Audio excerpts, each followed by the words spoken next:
inzara turayita ritura umutanga. Yewe ubwo sinakubeshya inzara iri kuvuza ubuhuha saa izi ngizi turi kwifata tugakubitira abana kujya. Ubu urabona kuva mu gitondo ntago ndarya turya ni mugoroba gusa. Ubu nta muntu wa ndego urya kabiri. Inzara yabajya ati subu mama nkawe umaze iki wowe na papa nirizo twara dupfuye inzara ndamugatire wa mugabo inzara.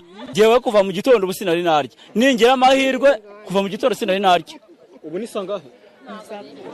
Ubu ntabwo nakubeshya ngaba abantu bari hano. Ubu hano hakabije harimo abantu bakeya bashaka kuba bariye.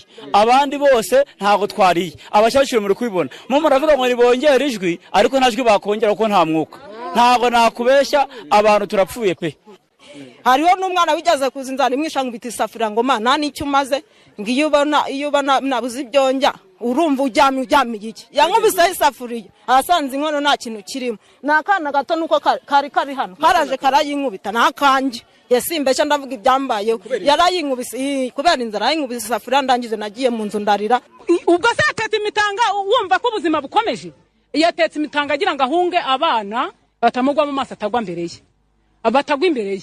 Si ibyo gusa kuko bamwe mu baturage bamaze iminsi basuhuka nko mu mudugudu wa Nyamata w'akagari ka Byimana aho TV na Radio 1 byabashije kugera ngo ingo zirenga 18 zirafunze ba nyirazo barasuhutse n'abasigaye bavuga ko nabo bashobora kwisanga basuhutse. Hari inzara ngo baragiye nkanje bona batanu bafite ngenye n'umugabo yaragiye bikomeye arigenda abona amafaranga yaba yicuze barayakobakeye ariko kuki twayakobakeye mukanga mukayarya ahubwo mukayasinda mu mitsi. Ifite inyambo ndazitunze ndishimye uko muzazigenza migirire gute ibyo birabareba.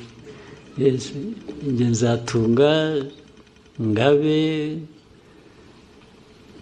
nishime ko ari amateka yacu se mwe mukora akazi ko